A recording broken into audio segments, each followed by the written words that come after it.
स्वागत है आप सभी का आपके अपने YouTube चैनल एग्ज़ाम वॉरियर्स पे। आज हम पढ़ने वाले हैं ओल्ड करंट अफेयर से जुड़े 10 इंपॉर्टेंट क्वेश्चन जो आपके आने वाले एग्जाम के लिए इंपॉर्टेंट रहेंगे। साथ ही आज की वीडियो में हम कई ऐसे इंपॉर्टेंट फैक्ट देखेंगे जो भी आपके आने वाले एग्जाम के लिए इंपॉर्टेंट होने वाले हैं। साथ ही आज की वीडियो में आपसे एक क्वेश्चन भी पूछा जाएगा जिसका आंसर आपको कमेंट बॉक्स में देना है। तो चलिए शुरू करते हैं। आज का हमारा पहला क्वेश्चन है, मुफ्त भोजन वितरण पहल आहार की शुरुआत किस राज्य सरकार द्वारा की गई है?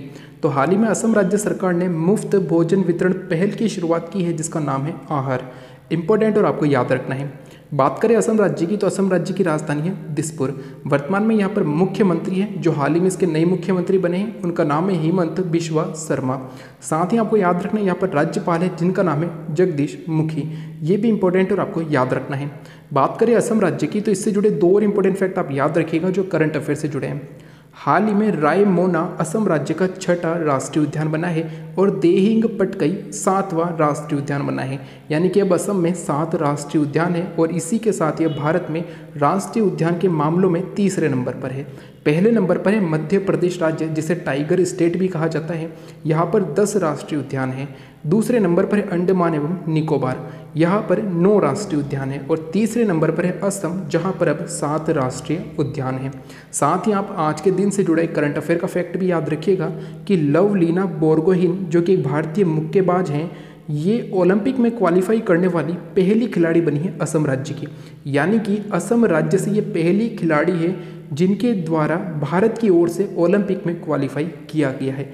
ये इंपॉर्टेंट है और आपको याद रखना है। आज का हमारा क्वेश्चन नंबर 2 है, वित्त मंत्री के द्वारा किस संस्थान में देश के पहले 3D प्रिंटेड मकान का उद्घाटन किया गया है? तो आप याद रखिएगा वित्त मंत्री है निर्मला सीतारमण और इन्हीं के द्वारा IIT मद्रास में देश के पहले 3D प्रिंटेड मकान का उद्घाटन किया गया है। अगर हम बात करें IIT की तो इससे जुड़ा कोई इंपॉर्टेंट फैक्ट याद रखना है कि देश की पहली IIT कौन सी है? तो आप याद रखिएगा IIT खड़गपुर। जो IIT खड़गपुर है ये देश की पहली IIT है और इसकी स्थापना हुई थी 1951 में। सन 1951 में IIT खड़गपुर की स्थापना हुई थी और यह देश की पहली IIT है। ये क्वेश्चन कई बार एग्जाम में पूछा गया और आपको याद रखना है। साथ ही आप एक करंट अफेयर का फैक्ट याद रखिएगा जो कि IIT मद्रास से ही जुड़ा है। एशिया की पहली इंटरनेशनल मेमोरी स्टडीज़ कार्यशाला की मेज़बानी IIT मद्रास ने की है।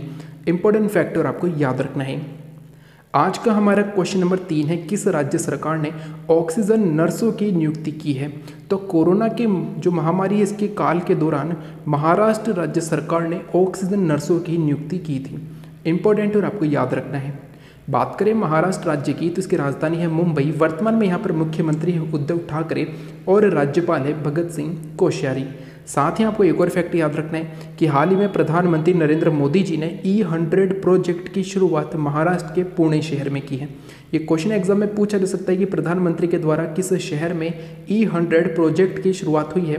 तो पुणे में हुई है जो कि महाराष्ट्र का एक शहर है।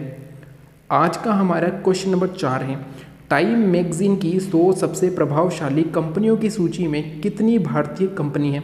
तो हाल ही में फोर्ब्स टाइम मैगजीन की ओर से 100 सबसे प्रभावशाली कंपनियों की सूची जारी की गई है जिसमें भारत की 2 कंपनियां शामिल हैं। इन दोनों के नाम इस प्रकार हैं, बाइजू और जियो। बाइजू ये एक लर्निंग प्लेटफॉर्म है और जियो एक टेलीकॉम कंपनी है। ये दोनों ही भारत की ओर से टाइम मैगजीन की 100 सबसे प्रभावशाली कंपनियों में शामिल हुई है। इंपॉर्टेंट और आपको याद रखना है। आज का हमारा क्वेश्चन नंबर 5 है, किस राज्य को हर घर जल वाला राज्य बनाने के लिए कार्य योजना तैयार की गई है? तो आपको याद रखना है हिमाचल प्रदेश राज्य सरकार ने राज्य को हर घर जल वाला राज्य बनाने के लिए कार्य योजना तैयार की है। इंपॉर्टेंट और आपको याद रखना है। बात करें हिमाचल प्रदेश राज्य की तो इसकी राजधानी है शिमला। वर्तमान में यहाँ पर मुख्यमंत्री है जयराम ठाकुर और राज्यपाल है बंडारू दत्तात्रेय।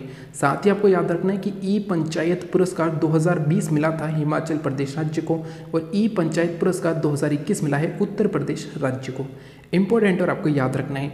साथ ही आप एक करंट अफेयर का फैक्ट भी याद रखिएगा कि पर्वत धारा योजना हिमाचल प्रदेश राज्य में शुरू हुई है। इंपॉर्टेंट फैक्ट और आपको याद रखना है। आज का हमारा क्वेश्चन नंबर 6 है, राष्ट्रीय पुरस्कार विजेता वामन भोसले का निधन हुआ है, किस क्षेत्र से संबंधित है? तो फिल्मों में फिल्म संपादन का कार्य करते थे वामन भोसले और इन्हें ही राष्ट्रीय पुरस्कार भी मिला हुआ था। यहाँ पर आपको ध्यान देना है कि इन्हें राष्ट्रीय पुरस्कार मिला था सन 1978 में।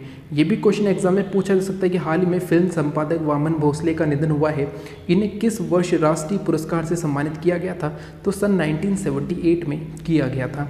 इम्पोर्टेंट और आपको याद रखना है। आज का हमारा क्वेश्चन नंबर 7 है, किस राज्य सरकार ने अनाथ बच्चों को प्रतिमाह 5,000 रुपये की सहायता करने की घोषणा की है? तो आप याद रखिएगा कि कोरोना के समय जो अनाथ हुए बच्चे हैं, इन्हें प्रतिमाह 5,000 रुपये की सहायता करने की घोषणा मध्य प्रदेश राज्य सरकार ने की है। इंपॉर्टेंट और आपको याद रखना है। बात करें मध्य प्रदेश राज्य की, तो मध्य प्रदेश राज्य की राजधानी है भोपाल, और भोपाल से जुड़ा एक इंपॉर्टेंट क्वेश्चन है जो कई बार मैं आपको बताता हूँ कि भोपाल नगर के संस्थापक कौन थे। ये क्वेश्चन एसएससी में पूछा गया है, तो आपको याद रखना है कि परमार वंश के शासक थे राजा भोज, और राजा भोज के द्वारा ही 11वीं शताब्दी में भोपाल नगर बसाया गया था। ये क्वेश्चन पूछा गया है और आपको याद रखना है। बात करें मध्य प्रदेश राज्य की, तो इसकी राजधानी है भोपाल। वर्तमान में यहाँ पर मुख्यमंत्री है शिवराज सिंह चौहान और राज्यपाल है आनंदीबेन पटेल। साथ ही आपको कुछ इंपॉर्टेंट फैक्ट भी याद रखने हैं कि मध्य प्रदेश राज्य भारत का सबसे अधिक वन क्षेत्र वाला राज्य है, यानी कि सबसे अधिक वन क्षेत्र मध्य प्रदेश राज्य में है। इसी के साथ सबसे अधिक राष्ट्रीय उद्यान भी मध्य प्रदेश राज्य में है, जिनकी संख्या है 10। और आपको याद रखना है कि टाइगर स्टेट किस राज्य को कहा जाता है? तो मध्य प्रदेश राज्य को टाइगर स्टेट कहा जाता है। इंपॉर्टेंट और आपको याद रखना है। साथ ही आप एक करंट अफेयर का फैक्ट भी याद रखिएगा कि एनीमिया मुक्त भारत सूचकांक 2020-21 में शीर्ष पर रहा है मध्य प्रदेश राज्य। ये क्वेश्चन एग्जाम में पूछा जा सकता है कि एनीमिया मुक्त भारत सूचकांक 2020-21 में कौन सा राज्य शीर्ष पर रहा है? तो मध्य प्रदेश राज्य शीर्ष स्थान पर रहा है। इंपॉर्टेंट और आपको याद रखना है। आज का हमारा क्वेश्चन नंबर 8 है, अंग्रेजी और किस भाषा के प्रसिद्ध कवि मनोज दास का निधन हुआ है? तो मनोज दास ये अंग्रेजी और उड़िया भाषा के एक प्रसिद्ध कवि हुए थे। इनका हाल ही में निधन हो गया है। और कल हमने पढ़ा था कि श्री दादू दान गढ़वी का निधन हुआ है, वो गुजराती भाषा के प्रसिद्ध कवि थे। ये इंपॉर्टेंट क्वेश्चन बन सकते हैं आने वाले एग्जाम के लिए, आपको याद रखना है। जो दादू दान गढ़वी थे ये तो गुजराती भाषा के थे। मनोज दास इनका हाल ही में निधन हुआ है, ये अंग्रेजी और उड़िया भाषा के थे। साथ ही आपको एक और इम्पोर्टेंट फैक्ट याद रखना है कि इन्हीं मनोज दास के नाम पर ओडिशा राज्य सरकार ने मनोज दास अंतर्राष्ट्रीय साहित्य पुरस्कार देने की घोषणा की है। यानी ये निर्णय किया है कि मनोज दास के नाम पर ओडिशा राज्य सरकार ने अंतर्राष्ट्रीय साहित्य पुरस्कार देने की घोषणा की है। ये क्वेश्चन आने वाले एग्जाम में ज़रूर पूछा जा सकता है, तो इनका नाम भी आपको याद रखना है। इनका नाम है मनोज दास। आज का हमारा क्वेश्चन नंबर 9 है, किस राज्य सरकार ने आवारा पशुओं के लिए धन जारी किया है?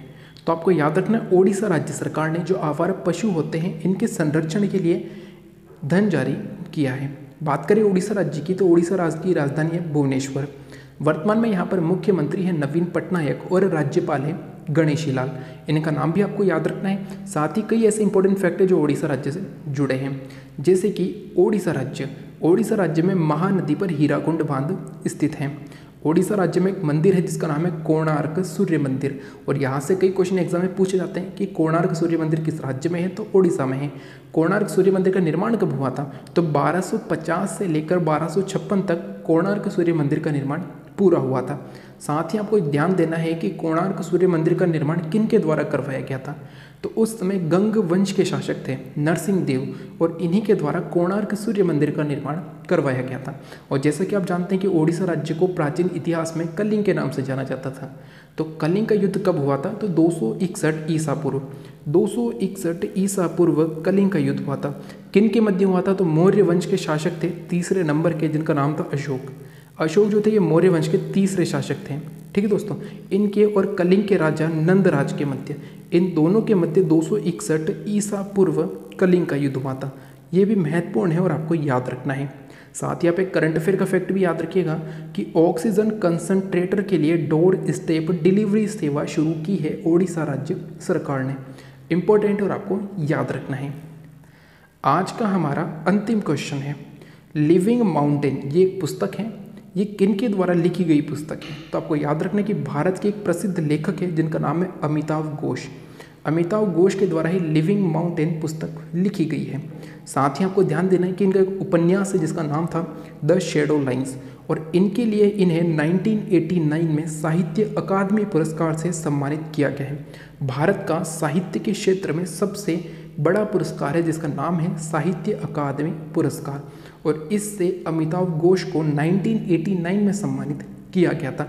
और किस पुस्तक के लिए किया गया था, तो उनका एक अंग्रेजी उपन्यास था जिसका नाम था द शैडो लाइन्स, और इसी के लिए इन्हें सम्मानित किया गया था। आप आज का आपके लिए क्वेश्चन है और आपको बताना है कि जो साहित्य अकादमी पुरस्कार है इनकी शुरुआत किस वर्ष हुई थी। ये क्वेश्चन जो है मैंने आपको कुछ दिनों पहले ही बताया था, और आज आपको बताना है कि साहित्य अकादमी पुरस्कार की शुरुआत किस वर्ष हुई थी। इंपॉर्टेंट है और इसका आंसर आपको कमेंट बॉक्स में देना है। तो ये है आज के ओल्ड करंट अफेयर के 10 इंपॉर्टेंट क्वेश्चन, साथ ही इन क्वेश्चन से जुड़े कुछ इंपॉर्टेंट फैक्ट जो आपके आने वाले एग्जाम के लिए इंपॉर्टेंट रहेंगे, और इन्हें आपको नोट ज़रूर कर लेना है। साथ ही जो क्वेश्चन आज के वीडियो में पूछा गया इसका आंसर आपको कमेंट बॉक्स में देना है। तो अगर आज का वीडियो अच्छा लगे तो लाइक एंड शेयर ज़रूर करें। साथ ही वैसे भी जो आज चैनल पर नए हैं उन्हें वीडियो अच्छा लगे, उपयोगी लगे तो चैनल सब्सक्राइब करना न भूलें। साथ ही बेल आइकन ज़रूर दबाएं जिससे कि आने वाले वीडियो की तुरंत जानकारी आपको मिल सके। Thank you. जय हिंद, जय भारत।